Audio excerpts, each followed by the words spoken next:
Ladies and gentlemen. Oh. Fuck. I want to announce we've got a special guest. Actually, it's not even a special guest. This is your new co-host. We fired Brad because He's dead. He's dead. Yeah. Yeah. He got eaten by a Yeti. He got bit by a rabid skunk on the way down. Welcome in, ladies and gentlemen, to another episode of You've Already Peaked Gaming Podcast. The only gaming podcast on the internet where we barely talk about video games. It happens on occasion. On occasion. There has to be something worth talking to. So we're joined. To be fair, there are a couple things that are worth talking about right now. Right now, yes, of course, right now. Like, ideally, okay. First and foremost, how's your week been?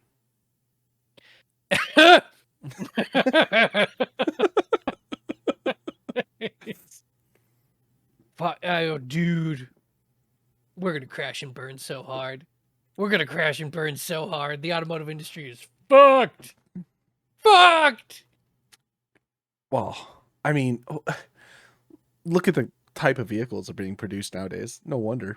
Well, when you have a Corolla that costs $30,000, nobody's gonna want to buy that. No, you're absolutely right. You're absolutely right. Not only is it like $30,000 Corolla that no one wants to buy, but you're like, okay, well, it's like a nice Corolla. It's stock. It's a stock package. We're actually going to charge you for the wheels. We're going to charge you for a steering wheel, you know? It's got working radio, working AC, and it gets you from point A to point B safely. You're welcome. Yeah, exactly. It's the conversation we were having the other day. I'm just sick of fucking paying a crazy amount of money for things that don't matter anymore. You know what I mean?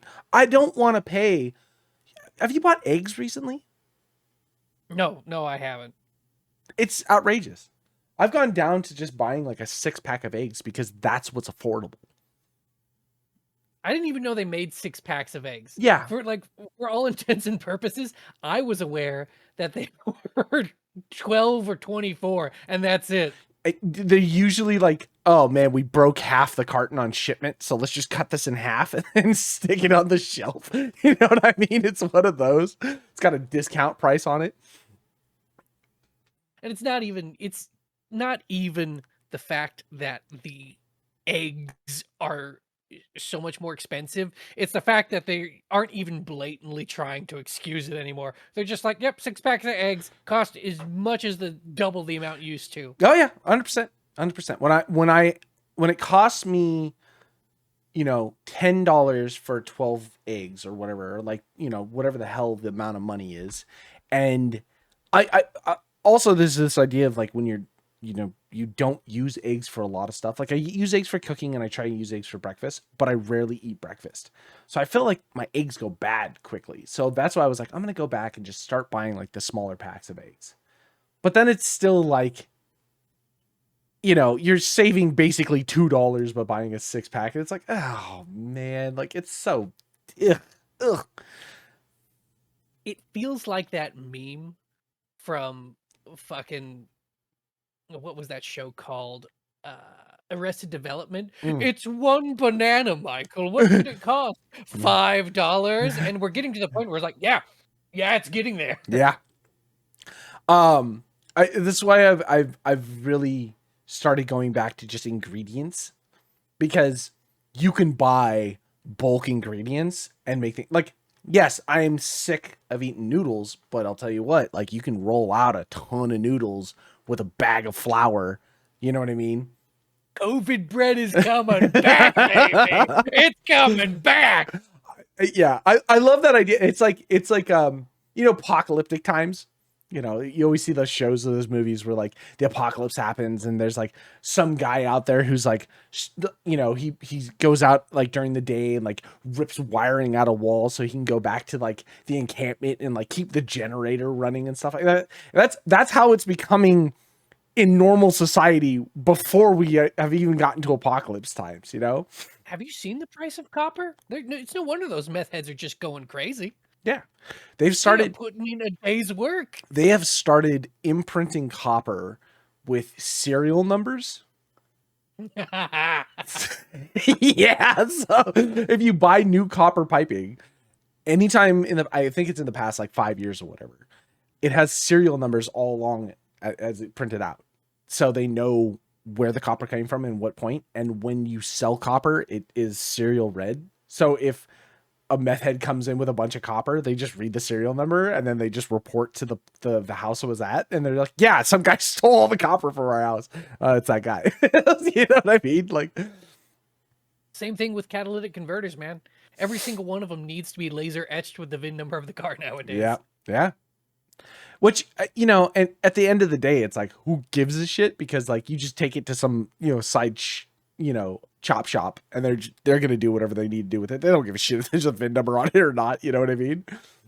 Same principle as locks are there to keep honest people honest. Like, really, a professional, dedicated thief is going to do what they're going to do.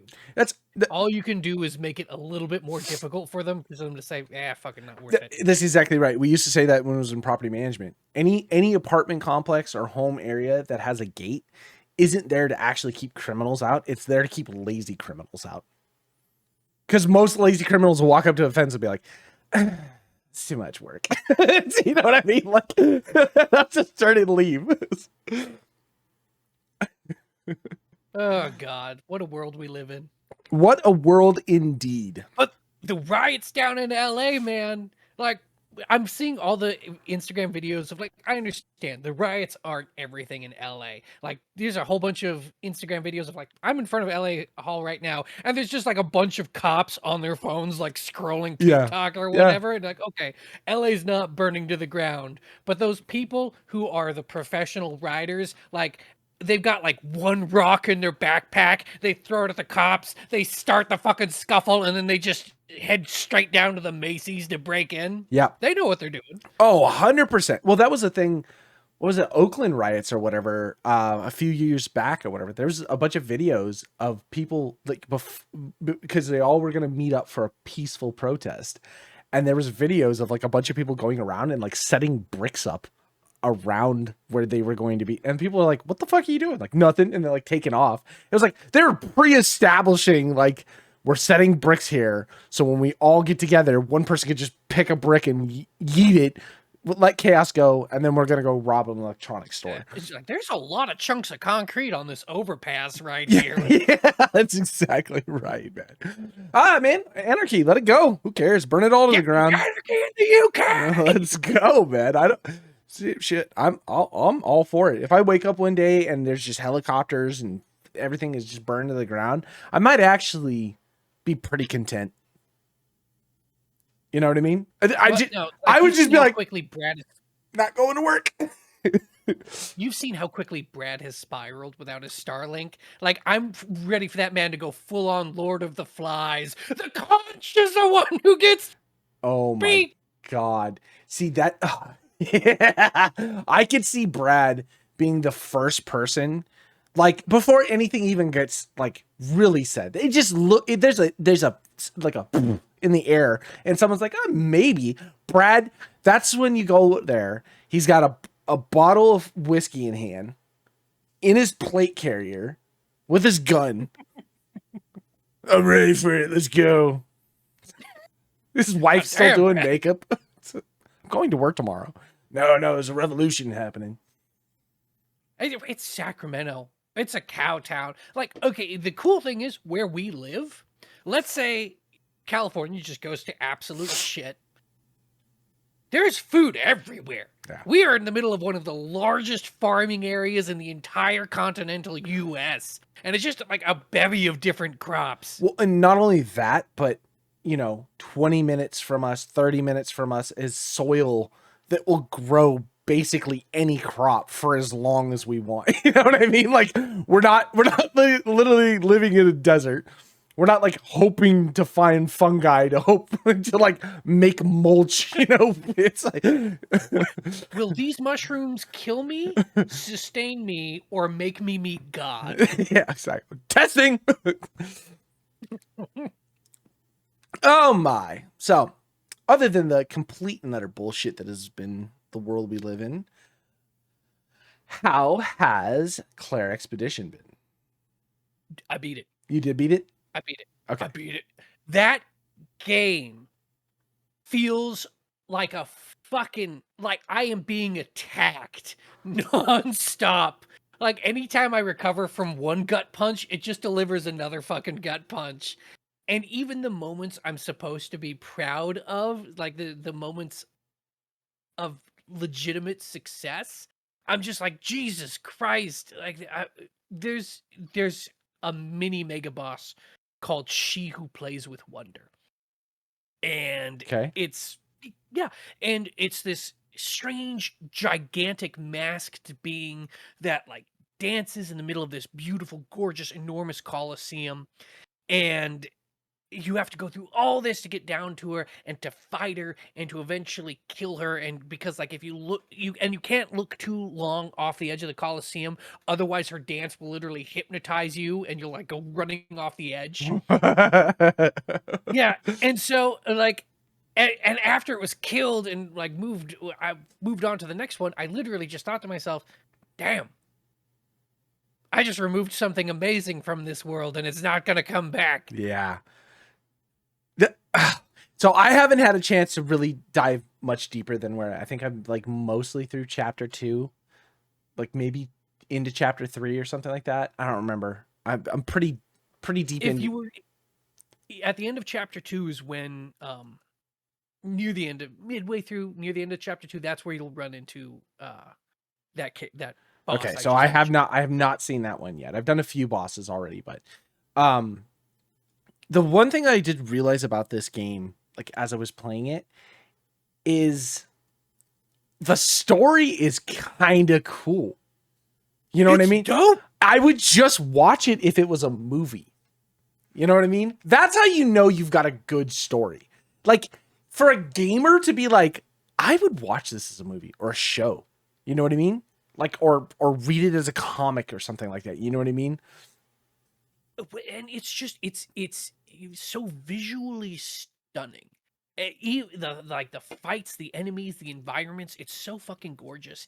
I remember like when you are fighting the dude you meet on the shore, Mm. and like when you are fighting him at this certain point in the game, you get to this midway point and it just turns into this most, without really becoming like a cinematic fight, it turns into this most cinematic experience that a turn-based thing could have. It's dope. That's another This thing thing too. rocks. The game is turn-based. You know what I mean? And that, which is, I mean, take it back to like original Final Fantasy stuff. You know what I mean? Or like JRPGs in general that we played when we were kids. Like, yeah, they don't look good nowadays. I mean, when was the last time you played Final Fantasy 7 or 8? Like, I don't remember 7, but I know 6. It was like 2 years ago. Oh, that's right. When you picked it up when they did the re-release or whatever. The game, and I still do like a yearly playthrough of Chrono Trigger. Sure, yeah. Oh, yeah. Chrono Trigger's another great one too, right? They don't age, but when we were kids, everything was so spectacle about them. You know, like especially Chrono Trigger when you're up and you do the time thing and you finally bring back what's his fucking main character. Chrono. Chrono, yeah. When you get the dummy, you know, you get the clone thing and you swap them out for the whole thing and you bring it back. There was a whole spectacle in that I just remember sitting back as a kid watching it being like, oh my God, this is so sick. You know, like getting to the end of time and figuring out who the guy at the end of time is, you know, that stuff. So games like that were this cool idea, but now it's like we have all this technology and everything. And I sent you guys that video the other day of like Call of Duty, right?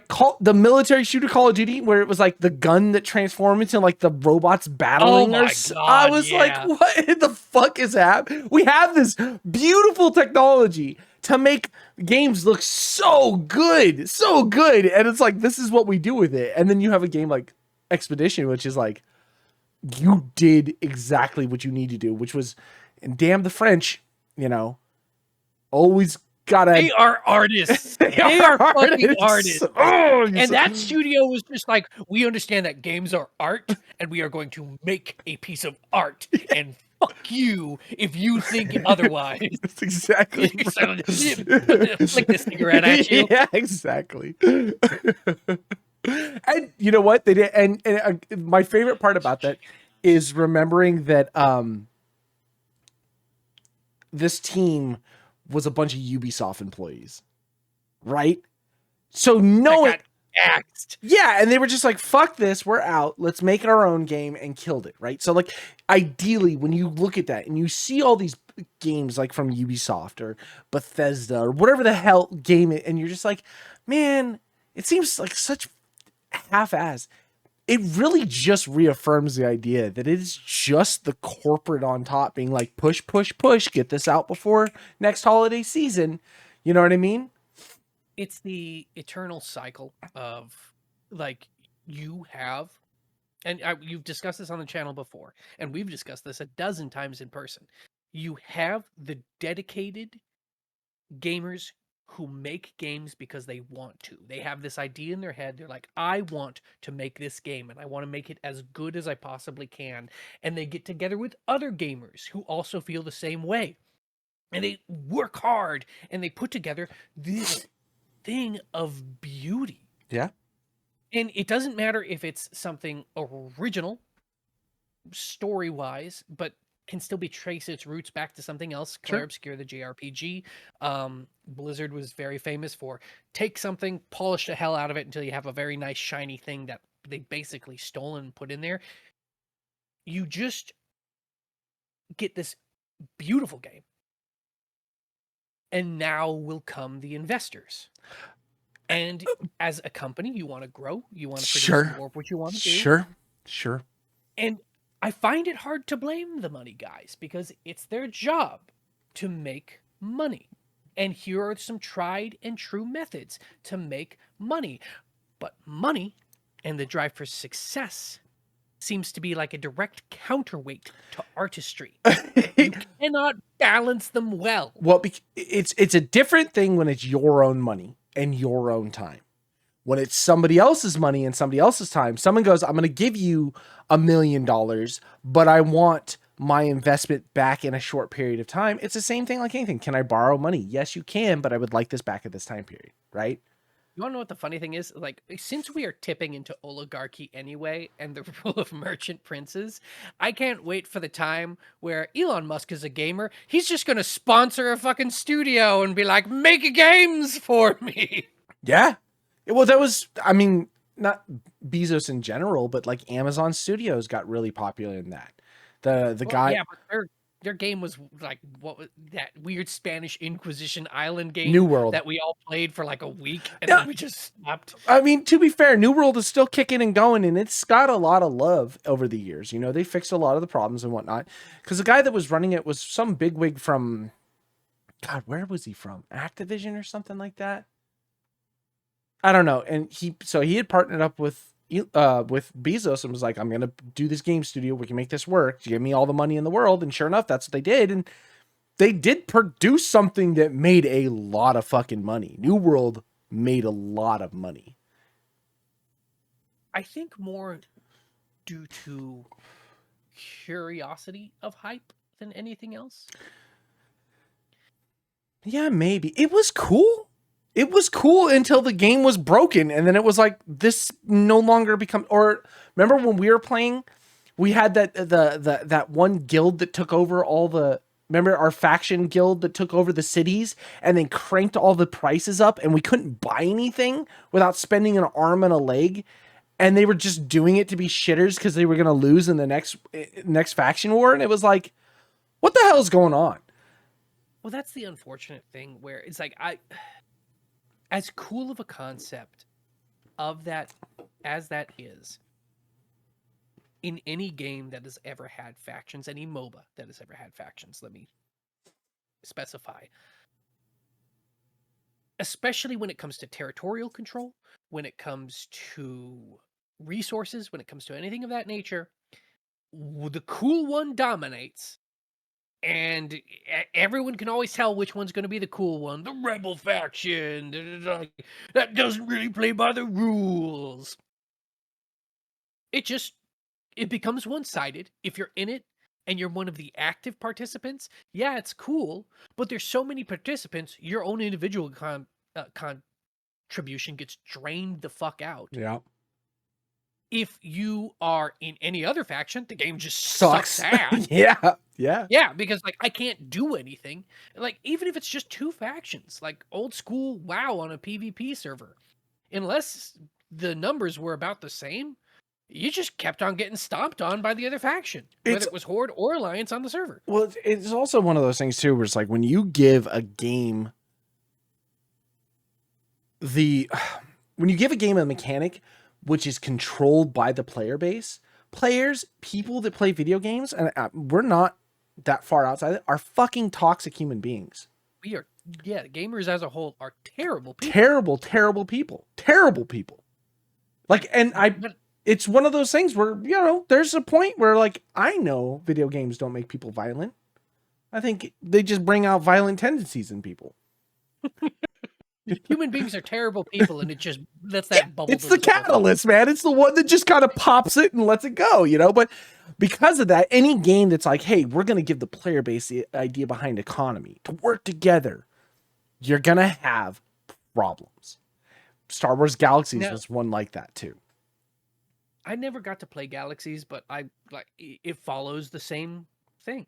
And Ashes of Creation, it will follow the same thing. Now, I think they're smart in doing it where there are no factions. All the players are just in the world. Sure. But if the best way to make money is a trade route, and you load up a trade caravan going from point A to point B, guess where the shitters are going to come from? Yep. Like everywhere. Not only that, but just the fact that you're going to have people camping your 20 feet before you get to your destination. You know what I mean? That's the shitty thing. It's like, you're going to spend 4 hours on this caravan, and then you're going to have to, you know, you're going to be battling the last 10 feet before you land on where you need to go. And if you lose that, you've wasted all of your time. That will make someone flick the off switch faster than anything else. You know what I mean? Now, it's like, they do have, I remember I was watching Thor, and he was talking about their PvP or non-consensual PvP punishments. And it's shit. You get raped in a video game. But it's like non-opt-in PvP. Yes. So like you can be going through the world and someone could like just come out of the shadows, rogue, stab you, whatever, move on. If you were flagged for PvP, nothing bad happens. No. They can take some of your coins, but that's about it. If you are flagged for PvP, at that point it's open and you can lose gear and other things. But if you are a flagged PvPer who attacks a non-PvP character, you get a death mark on you, and not some of your gear.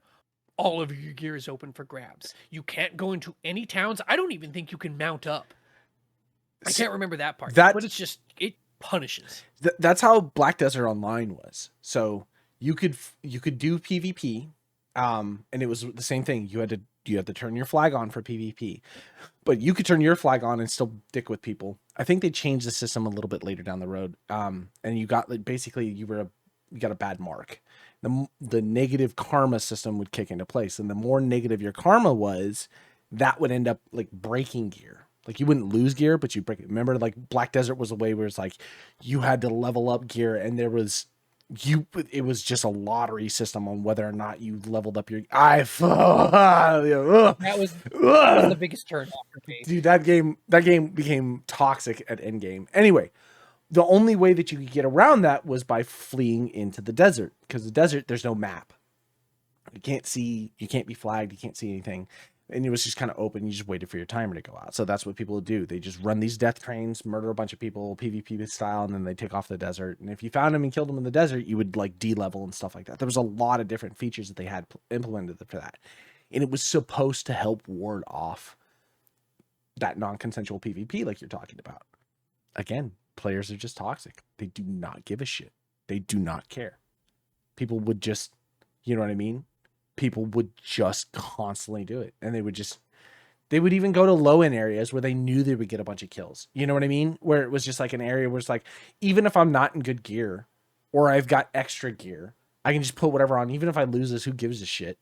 And I'm just going to go to low-end areas and just murder people just to be toxic, just to keep them from being able to do their quests or get to where they're going to be or farm an area. I'm going to do that, and then I'm going to dip out to the desert. And if I die and lose my gear, who gives a shit? Whatever. It's just an alt character.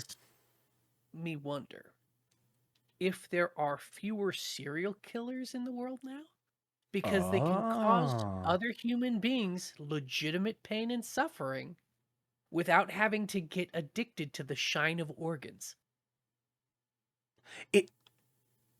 It's very Kaiju Battle Simulator. You know what I mean? Have you read Kaiju? I have not yet. Okay, so the whole premise of Kaiju is like these people in the world. It's very much like, come to a dinner party, ha ha ha. Actually, we're a bunch of murderers and cannibals, ha ha. But the way they do it is they get people and they stick them in a VR machine and throw them in this game, and they become these people in this video game because you build a character or whatever it comes out to. And this other guy employs but it's a group of people who are like real world serial killers. And because they don't want to get caught in the real world murdering people, they just bring these people in the game that it's like a very realistic VR game. And then they can murder the people over and over and over and over again in the game. And that's how they get their fix for that. And then, and then basically what ends up happening is they just like tube these people in. They give them like, 6 months. 6 months of feeding tube and just let you fucking murder them over and over again. And at the beginning of the book, basically the people that stuck all these people in here, a large grouping of them ended up getting caught. And so the people are stuck in the VR machine now and they can't get out. And so they're trying to figure out how to get through it, which is they knew the only way that they can end the VR simulation is by beating the game. And so that they're playing the game. It's a cool story. It's a cool it is dark, dude. Like I can't imagine what it would be like. Just like Johnny starved last month. He just flickered out of existence. Yeah. Yeah. And like the whole thing about it too is like, that book is like, when you read dark books, like graphically dark books, and you're like, oh, that's, that book is one of those ones where like every page was just like, there's a whole scene where basically the guy, he's trying to get some augments and stuff like that. And the girl he's with convinces him to do this, sacrifice thing or whatever. Every time that they die, they come back into the VR. It's just a video game, right? So they reload, but the pain settings turned up so everybody can feel everything like perfectly as though you were in the real world. And then there's like every time that you die, or when he was pissing the guy off originally at the very beginning of the book, he kept increasing a timer. And so when he died, his respawn timer basically like put him in hell. And so he was just like burning alive during his respawn timer of like 6 minutes and then popping back into existence. So every time he dies, he winds back up in this like perpetual, like burning hell and stuff. Anyway, so they convince these NPCs to do the sacrifice, and they're like, okay, we'll book it out of here before you have to get to the sacrificing. That way we can get our stuff and then we can leave. And he ends up getting stuck in this sacrifice. And so the whole time you're reading it, you're thinking, how's this guy going to get out of this? How's this guy going to get out? What cool, chic way is he going to come up with to get out of this thing? And there's a couple of instances where he almost gets out and you're like, oh man, he's almost there. And then, when the sacrifice thing doesn't really work out, you're like, okay, he's almost there. And then, it ends up that they do the sacrifice. And like the way they do it is like, it's opening up these like spiritual chakras and stuff. So like they split his toes vertically down the middle and then split his feet and then do his shins and his hands and like his dick and like all of them, like, and then they fold them up into like a flower thing, and the whole time there's healers there healing him to keep him alive so he doesn't die, so he has to stay alive during this whole time. And I was like, whoa, boy, this book is The fuck, Matt Dinneman? yeah. Have you read the very like the opening thing? He's like this notice for like my mom or something, and I'm like, Mom, I love how much you like support me and all my writing and everything, but like maybe skip this one book. Like, ooh, he was in a dark place when he wrote that one. like he was, or maybe he was just having a blast. Who knows? Maybe. Well, like he said when we went to go see him, he's like, you know, it gets a little campy, but like, you know, the Dungeon Crawler series is a horror book. You know what I mean? And I think that's just his writing style, is just horror. But that book just, I feel like Dungeon Crawler is the perfect amount of comedy horror that makes it work. Where Battle Simulator was one of those books where like it was horror, but it was so like, it's like watching a Saw movie. You know what I mean? Where like you're reading it and you're just kind of So like over the top, it's entertaining. Yeah, exactly. But you're not really sure you should finish it because you're just kind of like, it's not really much here except for the gore, you know? So, anyway. Am I on a watch list now? Oh my God. Yeah, very, very awkward. I don't know how we got on that tangent. I don't know where we're at. People being shits in video games. Oh, that's right. Yeah, serial killers. Thank you. All right, perfect. Okay, so on that, yeah. I have to imagine, you might be right. Is there less serial killers because kids can just get this out? There might be, like, the population of the world is exploding, so there might just be more serial killers numerically, but maybe percentage-wise could be less. Okay. Do you think you could be a serial killer?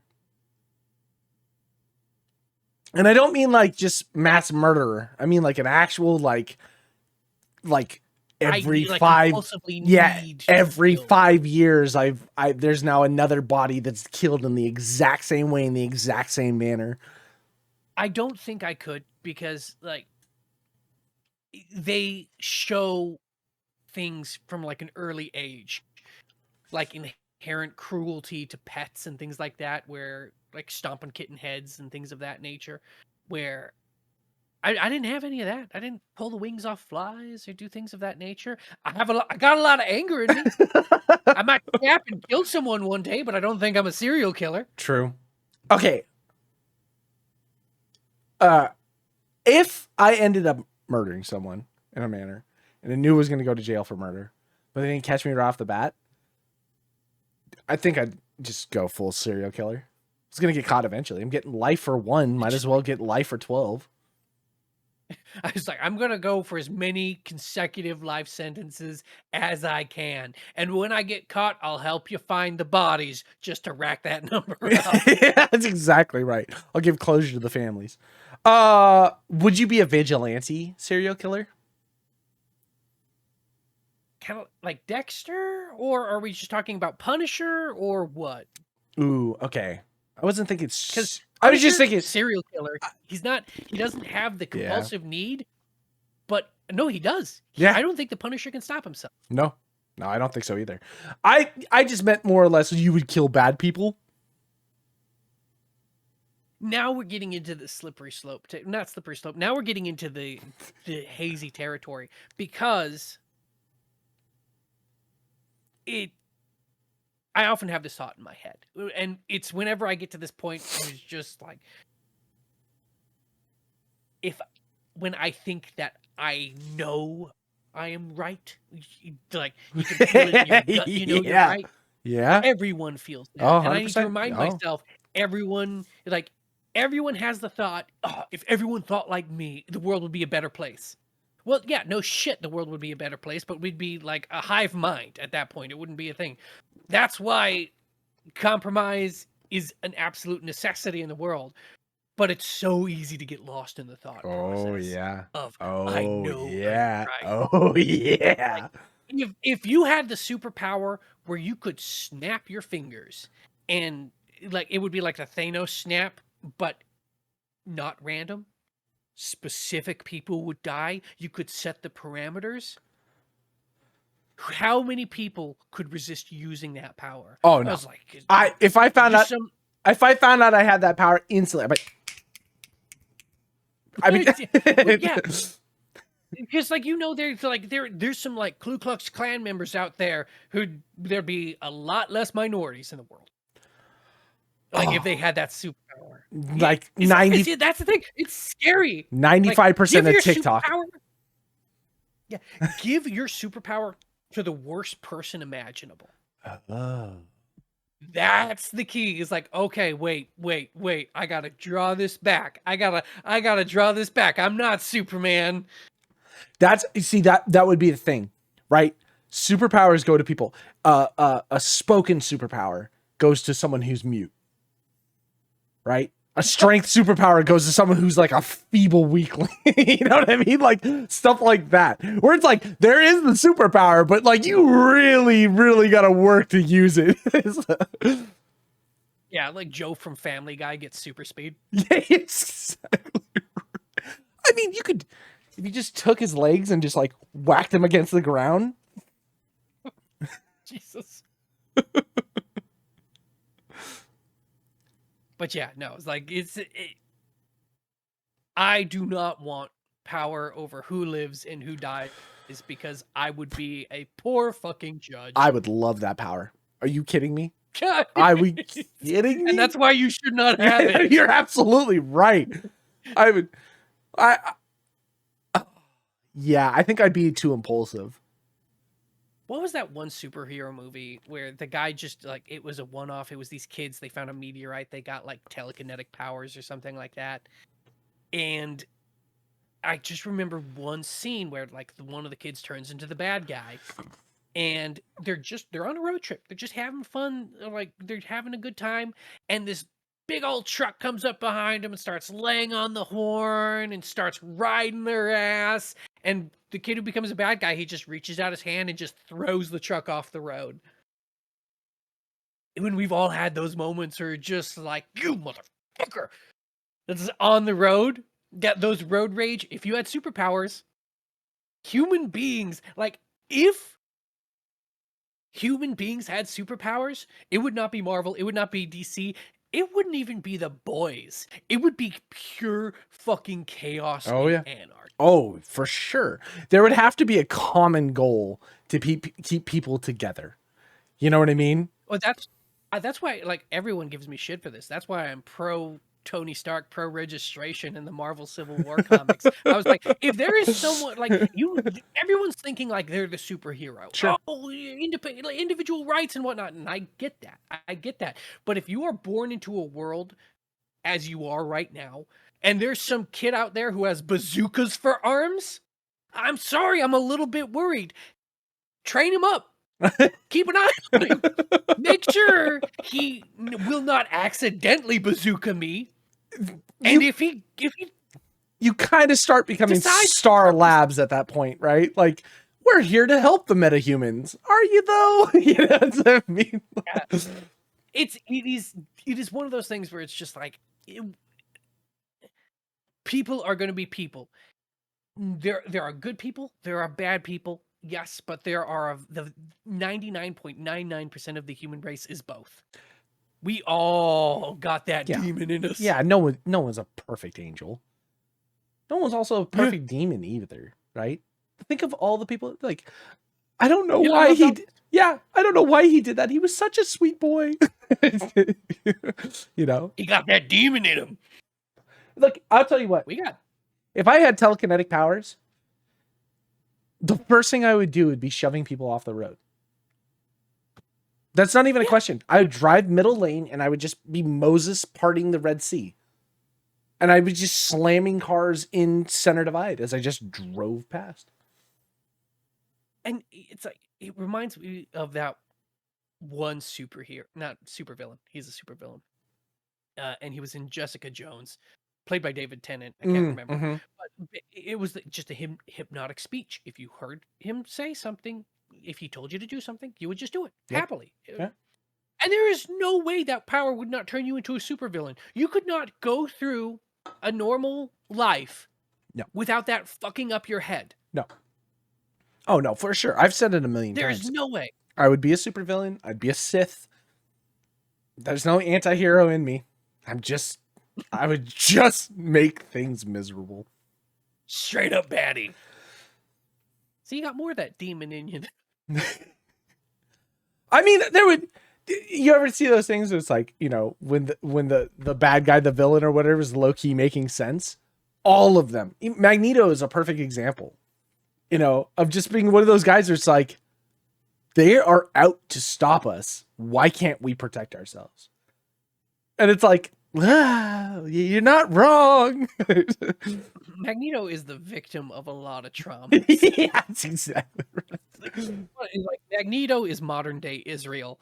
They are just like, oh, what's going on between Israel and Iran right now? Holy shit! I'm trying all my news from Reddit. I'm trying to stay off of any political stuff right now because it's like every time I flick on something, blowing each other up right now as we speak. They're shooting rockets back and forth. Yeah, man. It's like, it's fucking insane. I had that conversation with Brad a while ago. We were talking about this when, I don't know, something was coming up. I was like, this is the beginnings of how world wars start. Because it's India's fucking with Pakistan. Israel's fucking with Iran. Russia's fucking around in the Ukraine. It's like Taiwan is next.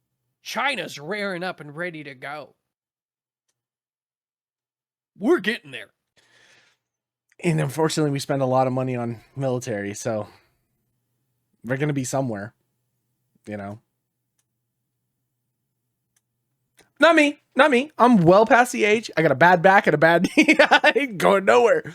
You know, I've said it before. Step foot on homeland. Okay, all right. Okay, I'm here to protect and serve. You know what I mean? You got a bad back and a bad knee anyway. If you wanted to help, you couldn't. Nah. Yeah. I can fly a drone. I've got enough flight sim in me.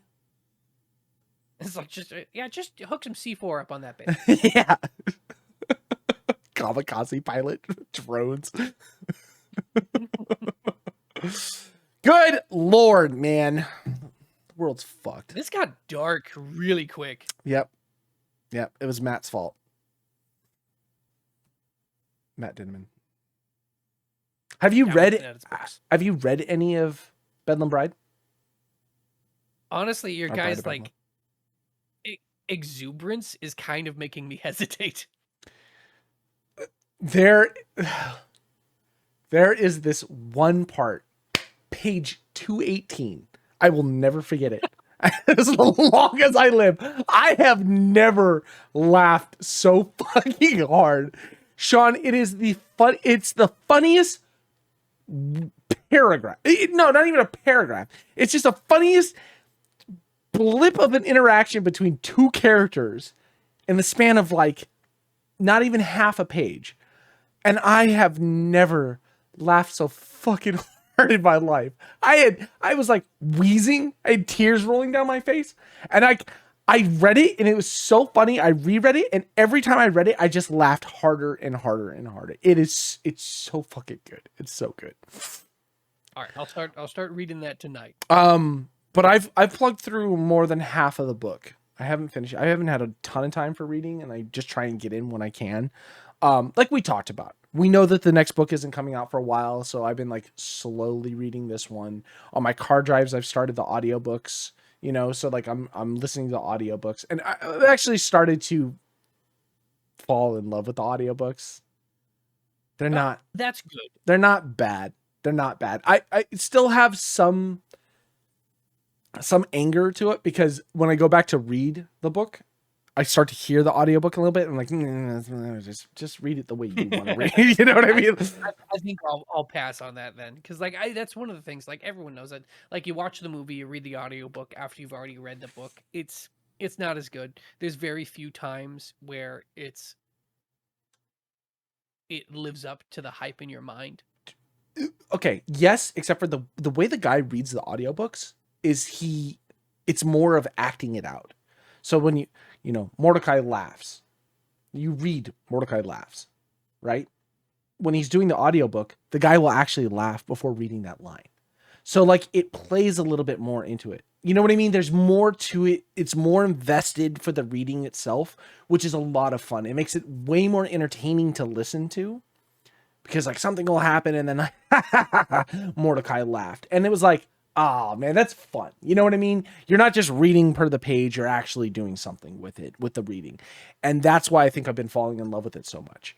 There's more to it. And like, yeah, like Brad was saying, like when he does the announcer's voice or like the achievements, there's this weird like filter over his voice and like new achievement, but it's like kind of weirdly distorted to try and make it sound different.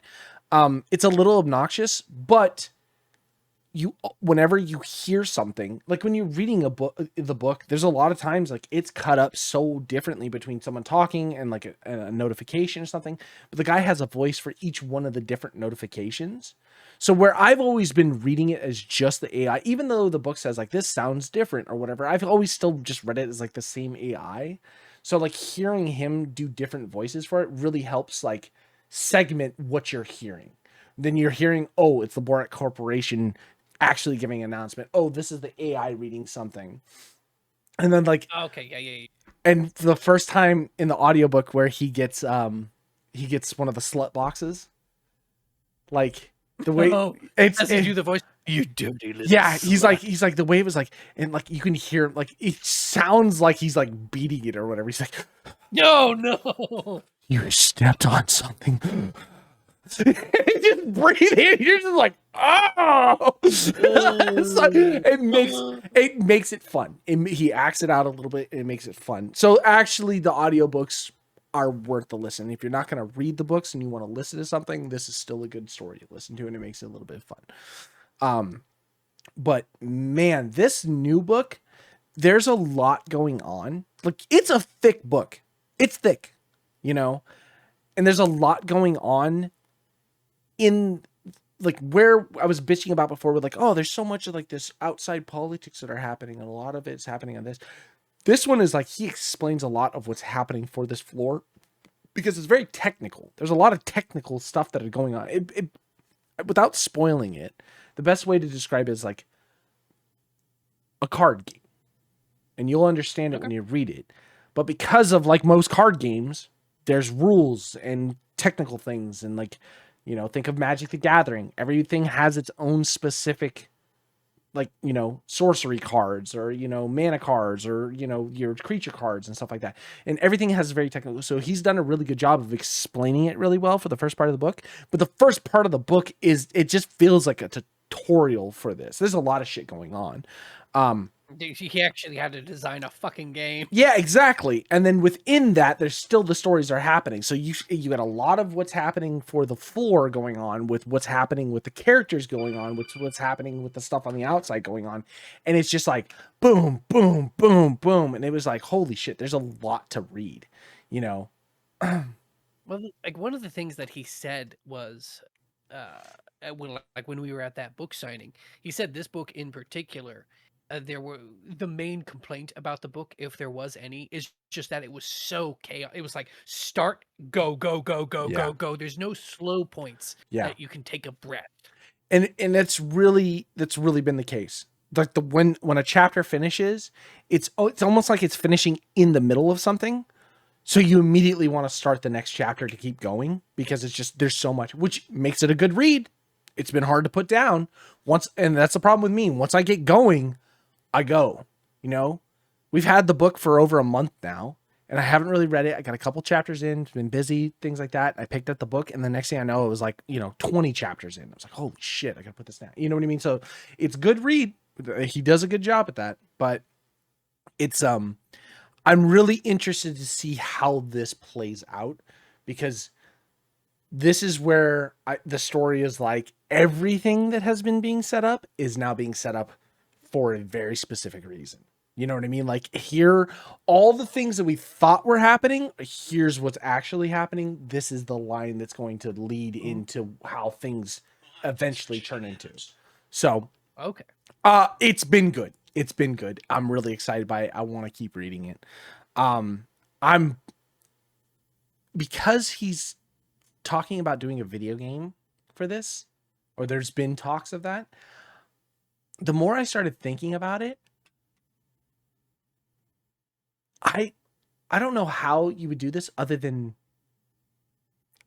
honestly like an MMO. It's the only way, and just based on the class system, it would have to be it couldn't be like a strict, like here's 6 classes that you could be. It would literally just need to be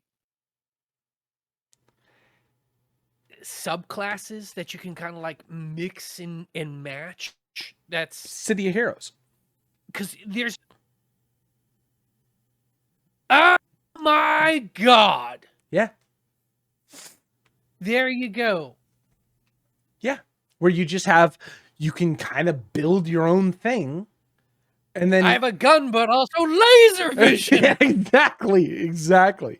And you can build your character however you want. Everybody starts off the same way until you hit floor 3.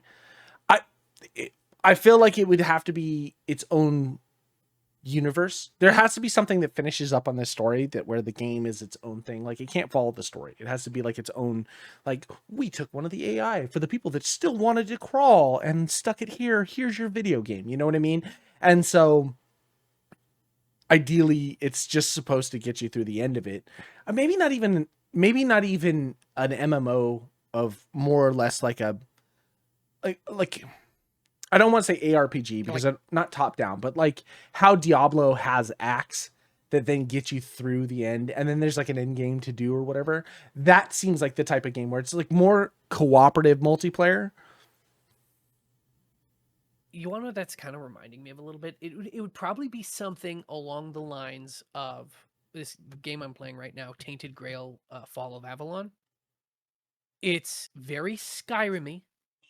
You can set yourself up however you want. Do you want to be like a sword and sorcery cat? Like you can do one-handed things and sorcery, or you could do two-handed weapons. You could be a stealth archer like Brad likes to do in his games. You can do all of this. Like you build yourself Okay. this way, and it's very open worldy, but there is a story, and you can go back to the ones you've passed, but you do Act 1, and once you're finished with Act 1, it gives you access to the next big map. Okay. And Okay. the Gotcha. story that Yeah, happens gotcha. there. Okay.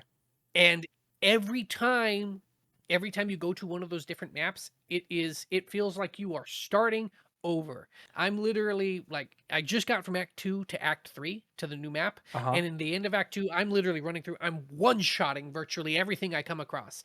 And as soon as I get to Act 3, it's a fucking fight again. Okay. Which is nice because it feels like there's the progression, right? You feel like you've cleared. Why does that sound so much like Avowed? What is going on with these? First off, what's going on with video games and these fucking names? What is it? My taint is grailed? What's it called? Tainted Grail: Fall of Avalon. Okay, gotcha. And it's a very dark Arthurian myth legend kind of a thing. Oh, yes, yes. I'm pretty sure we've seen the trailer for it. Yes, that's right. Okay. Could we look that up? Trevor, could you look that up? Yeah, Could you yeah. bring that up on Questline did this, huh? That's right. I was What- reading what this because else someone was saying, and that was the thing about I think that someone was talking about was like it feels very Skyrim-y, but it has that like a little bit more darker like tone to it, I guess, in a way. Yeah. Honestly, I think it's something that you would enjoy because there is no good guy in here. Like it starts setting you up in the first area for like, it's like Camelot is coming in and just being assholes, and then you meet the Dude. guy who comes in and he's like supposed to be the asshole, and he's just he's just a dude in a like a kind of a shitty situation, and he's being a shitbag. But the reason he's being a shitbag is because he's like, listen, this is a shitty situation, and people need to understand Yeah. that I'm not fucking around. Right.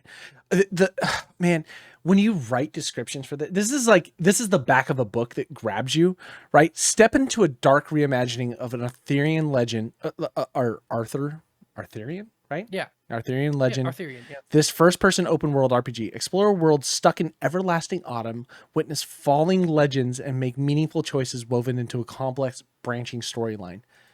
Yo, that sounds fucking dope. That sounds dope. Tell me it's not just Skyrim. It's like I said, it's Skyrim in 3 acts. Yeah. But I've always been a sucker for Arthurian myth, and it really like draws upon Celtic mythology, and it honestly there's some like H.R. Geiger kind of esque situations too. Yeah. Like, oh yeah, no, you get into this one area. It was several areas because Avalon is the land that Arthur and his people settled on after they fled their homeland, and there Gotcha. was this plague, and there was already a race of people here. They were called like the Four Dwellers, which is not very creative, but whatever. And their entire thing feels like maybe Arthur and his people fled the homeland in a goddamn spaceship, because this looks like some serious. Yeah, out there. Yeah, there's like all biological curves to the architecture, and these things were so skilled and so capable, and I can tell you this because this is a tutorial level, that they were able to biocraft these titans, which have been basically pushing a generator for however many thousands of years, even after the fall of the Empire. Oh man, that doesn't sound like a bad game. It's not like Where Avowed lost me was the story was just boring. well, that's because like it was Obsidian that did Avowed, right? Yes. Yeah. So what Obsidian does best, and what they always are one of the premier companies as far as I'm concerned, is character writing. And your companions in Avowed, they're great. They are where the entertainment came from for me. Yeah, sure. Because there was the banter, and they were actually kind of cool, and each one of them had a good history to them. Sure. And I was like, this is great. But that's just one pillar. Like, you need the other pillars of like environment. I don't know, dude. What Obsidian did Fallout New Vegas, which for me is like the best Fallout game. it's widely considered the best Fallout. It's one of the best stories. But what is I Fallout? mean, yeah, Fallout is just 90% character. Again, it's 90% characters. Like, you are wandering the wasteland in any Fallout game, and you're just like, what the fuck? Yeah, there's not really much of a story for Fallout, right? It's like, here's the apocalypse. You're just meeting people and doing their side quests. And like, people in the apocalypse are going to be characters. Did you ever play Outer Worlds? Okay, you know how I am. So I played Outer Worlds, and I got like maybe 15-20 minutes into the game, and the dude is just like, yeah, it's like, the whatchamacallit company is the greatest company in the world for X, Y, or Z. Here, have a free gun at the request of their whatchamacallit company. Remember to buy our product. Bah, bah, bah. I shot the guy in the face, wandered off, and I was like, nope, this is exactly the kind of like capitalism gone wrong shitscape that I want to avoid. And I stopped man, it's actually a phenomenal game. It's really good. Like, because that right there, and the sequel is $80. That's something that's kicking me in the teeth. yo, what? Okay, wait, hold on. We got to talk about something. Did you see what Nintendo did with the Switch 2? No, what? So they changed their licensing agreement. Anybody that buys the Switch 2, their license agreement's updated. If you purchase a Switch 2 and do anything to it, mod it, change it, download something that's third party or anything like that to your Switch by any means, they have a right to completely disable your device, rendering it completely unusable. And you, in the license agreement, you no longer can sue them for that, because it's a product that you purchased. It's your product. They've now written it. You basically are only licensing their product to use it. So Nintendo like found a way around emulators now, because like unless, well, people are super skilled with tech anyway, and so if they have access to it and they're able to like get those things, like as long as they get the data before they're caught, it's out there on the internet. But still, like Nintendo is notoriously litigious, and I am not surprised by this. I'm not surprised either. What it is like their emulators.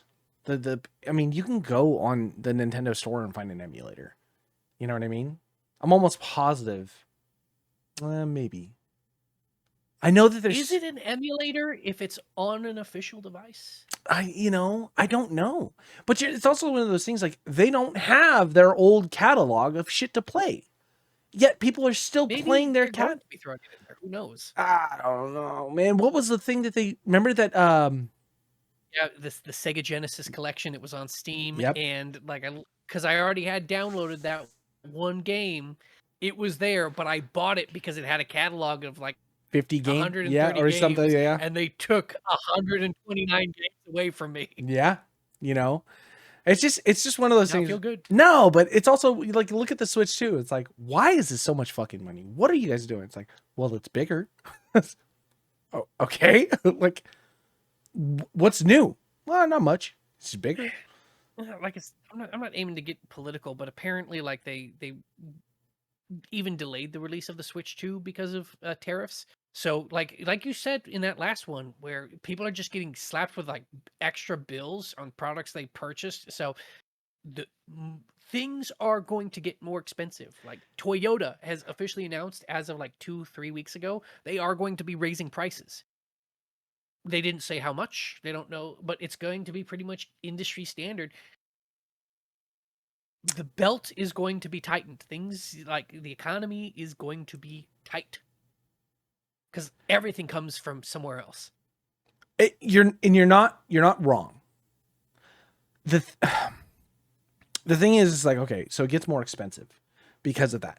That's fine. I get that. But there has to be the thing about the expense on it, even just its standard price prior to tariffs or whatever the fuck it comes out to. Like you were talking about the Corolla thing. Like there has to be a reasoning for even things being the price that they are prior to tariffs. Like shit is just expensive for expense sake. Well, we talk about inflation. I saw this thing about gaming, where it was like if you were to buy the console in today's market based on when it released and it's like inflation prices or whatever. And you're looking back at some of these games, like, a PlayStation 1 would have been like $800 or something like that. Holy shit. Right. And you're looking at like even some of the Atari systems, the regular Atari systems, or like a Genesis or whatever, it was like $1,200 or some shit like that. Like some fucking astronomically high amount due to what inflation is. But it's like, inflation's kind of made up. You know what I mean? Like, dollar's a dollar. So whatever. Let's say federal minimum wage went up by X. To maintain our profits, we should raise things by Y. Let's jack it up to Z squared. Yeah, exactly. Just to make more money. Yeah, just to make more money. Well, that's how we gotta stay afloat. Well, Jesus Christ, it's one of those things like, we were talking about. It's like, a house 20 years ago cost X amount of dollars. The same house with no upgrades or anything after 20 years now costs 3 times double that amount of money. And people are like, well, why? Well, the market's gone up. Yeah, but the actual fucking product is 20 years older with nothing happening to it. You drive a car off the lot, the depreciation immediately hits the minute it goes off the fucking lot. If I drove a brand new car off the lot, turned around and was like, hey, can I trade this in? You'd be giving me a fraction of the money I spent on the vehicle. You know what I mean? It's like, that doesn't make any sense. It doesn't make any sense. Well, it's like, and it's so like it's a lose-lose for the consumer at this point. And it's a lose-lose for, like, believe it or not, like profit margins in cars are not what they fucking used to be. It's like crazy because used cars are so fucking expensive right now because new cars are even more so. And so all the money just keeps going like up and up and up and up, and it kind of like breaks even for the fucking consumer, and the businesses are just like getting by on these like razor thin margins. Yep. It's insane. Yep. I mean, that's why a lot of people are still doing private buyer stuff. You know what I mean? It's the GameStop effect. You know what I mean? We sell you a new car, right? Or a new game. You turn around and sell it back to us, and we give you $5 for a $60 game. And then we turn around and sell it for $40, but we get to keep all the profit itself. That's why like used car is so profitable. You know what I mean? They can go. How many used car dealerships just pick up all their vehicles from auction lots at police impound, and then they just there's nothing wrong with the car. Just the dude that they picked up ended up in jail for 8 months. You know what I mean? And so they just bought the car and sold it brand new back off the lot. You know, it's like, and the person I'll freely admit my ignorance in regards to that end of the spectrum. I have no idea of that end of the because think about it. When you take a loan out for the car, the company that you bought the car from got the money from the bank. The debt stays with the person. Who gives a shit what happens to the car? So the car goes to the impound lot. It's there for open auction. I pick up the car for a fraction of the price, turn around and sell it on my lot. I reap all the benefit. You know what I mean? And I don't have to pay the bank. I don't have to get money from the bank. I have to, well, you know, unless the person who comes into my used dealership then takes another loan out. So technically, you know, a bank or you know, you sell the same car multiple times, a bank could end up, you know, getting money off of that. It's just a weird process. But that's why everything used is so lucrative. Like if you can find that niche market for used stuff, man, you can make a ton of money. Well, I don't know what the hell. There's this one dude. He literally he goes through a tri-state area. He goes through like Oregon, California, Nevada, and I think one other state. And all he does is drive around finding the lowest possible deal on these very specific kinds of cars, picks them up for that incredibly low deal, and then turns around and just brings them back to a random ass dealership and sells it and makes a profit. Yeah. Oh yeah. 100%. 100%. That's just scalpers doing scalper stuff. You know what I mean? Like, you know, that's a wild scenario. I think that's like the people that are that buy tickets or I was watching this thing like Pokemon cards. Pokemon cards have started like in malls and stuff like that, start having like kiosk systems that allow you to buy cards. And it's like a kid's game in a sense. And I get where it all comes from or whatever. And like, you know, the spike in content creation for people opening up packs of cards and doing nothing with it because they may get one card that's worth $500 and they just have boxes and it's fucking Brad. You know what I mean? It's fucking Brad with his magic cards. Except for the guy doesn't know anything about magic cards. So it's just, he's just got fucking 10,000 cards. But like the kid that's trying to play the game can't find anything because all these fucking people are opening up all these cards and be like, that's a cool card. All right, anyway, on to the next one, hoping they make content creation. That's like, it's kind of like on the level of kinks, you know, don't yuck someone's yum. Oh, for sure. Like whatever gives you that dopamine rush, fine. But I like watching someone else, like that's a weird dopamine trigger to me. Watching someone else open up a pack of cards and they get it and you're like, oh yeah, he pulled a Charizard. Have you seen the one video where the guy, the video starts with him standing over the washing machine with a Pokemon card in his hand, and like the camera flips to his face and he's like, and like it flips back and he opens up the pack and sure enough there's like a fucking holographic Charizard like in it, and he's just like, it flips back and he's just like it's like the shit like that. It's like, oh, left in his back pocket. Shit happens, you know what I mean? But it is one of those things. But it's a weird thing. I do like if you know the cards and you know the rarity of the cards, like sometimes it's fucking cool. I guess that's where it really comes. Like the whole thing with the Lord of the Rings magic set. And like that, they had the one ring was only one fucking card. I'm like, that's cool. And that one guy finds it and then Post Malone buys it from him. You know, like that's a cool fucking thing. You know, that's a cool story. But like random people like, oh, this card's worth $200. Like, you know, and the whole thing is like, I bought this box for $500. Let's see if we can make a profit on it. And it's like, okay, I guess. Like if that's, you know, because if I'm buying cards, like magic cards, it's because I want to play. I want to play the game. Yeah, no, 100%. It's the same thing with comics. But don't worry. the investment. It's coming in. All right, look, Coming in. I'm telling you right now, Funko Pops are becoming a problem. Oh no. Oh no. I'm cool, man. I've only got a handful of them.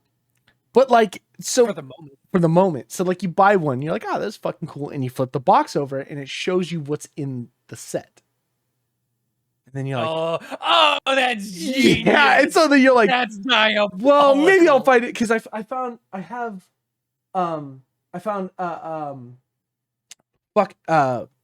Malthius from Diablo 3. Oh, okay. Okay. And you flip it over and it's a bunch of Blizzard ones. And they're just random ones from different Blizzard games. So I was like, not so cool. But then I saw a Solid Snake one and flip it over. And then you see like a bunch of fucking different characters. And I'm like, you know, exactly. So like you start to get this thing. So like we've been finding the Yellow Jackets one. So Yellow Jackets is a show that came out a while ago. Me and Kristen have been watching it. And the Funko Pops came out from. And when we first saw the Funko Pops come out, we saw like one of the characters, Lottie, and a bunch of things. We're like, oh, that's cool. Funko Pops, ha ha ha. And went on with our day. And the next time we really got invested in the show and was like, fuck, man, that would have been fun to have those Funko Pops. And we went back to snag one and then came to find out they were a limited run. And then the ones that we had seen, they're not doing production of them anymore. So now all of a sudden that Lottie that we found in the store for $10 is now selling for like $200. Oh my God. Yeah. And we're like, God damn it. So I've been like searching the internet and finding like we have the entire set except for one. And it was the first one you saw. Yeah. And it was like, yeah. And we've seen the one that we're missing like 5 times at the very beginning. And now we can't find it fucking anywhere. And so like it becomes a stupid addiction thing where like you walk into a store and you're like, oh, they have Funko Pops. And then you're just through the shelves for like 10 minutes looking through all these Funko Pops. You're like, it's not here. All right, let's go. You know? Like I've learned like when to feel that addiction thing coming on. Like I used to think I was like cool with gambling. But then, like, me and some of the guys from work, you know, they go, hey, you know, let's go to Red Hawk. I'll be fine. It's like 2 a.m. I'm like a grand deep. I'm like, oh, no. Oh, yeah. I got to get out of here. Yeah. I'm not coming back. I'm not coming back to this. Being that close to Red Hawk was one of the scariest things of my life. Because it was like, it's so easy to just swing by real quick, going someplace, and just stick $100. It's on 50. If you lived up mountain, you had to pass Red Hawk unless you wanted to go around Tahoe. Red Hawk, you could not get past it. It was like the guardian at the gate. I would just, from Placerville to Cameron Park, when I was doing that drive, I would just swing in real quick and dump 100 into a machine or put 100 on a table and play a couple hands. And then I'd come up, some money, was like, ooh, and take some money, or I'd be down, be like, I got another 100 to play into this.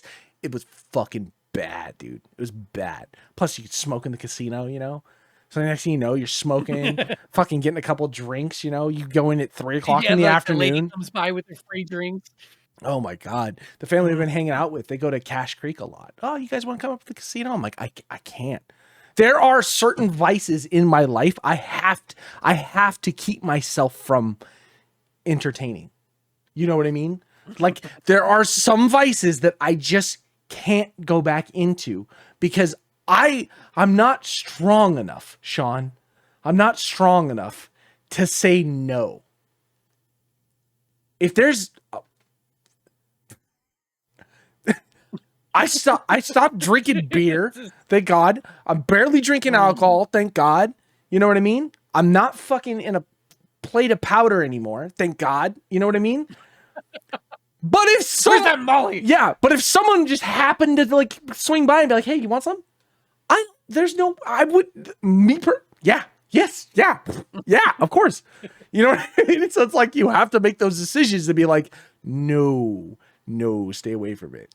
It's like we went to the casino a couple times, and I'm just like the whole time I'm just like staring at the blackjack table. I'm like, "You want to play slots?" Like, I don't want to fucking touch slots. Slots is a waste of money, but that blackjack table, I can play blackjack. Calling my name. Oh my God, craps, sit at craps tables all night. You know what I mean?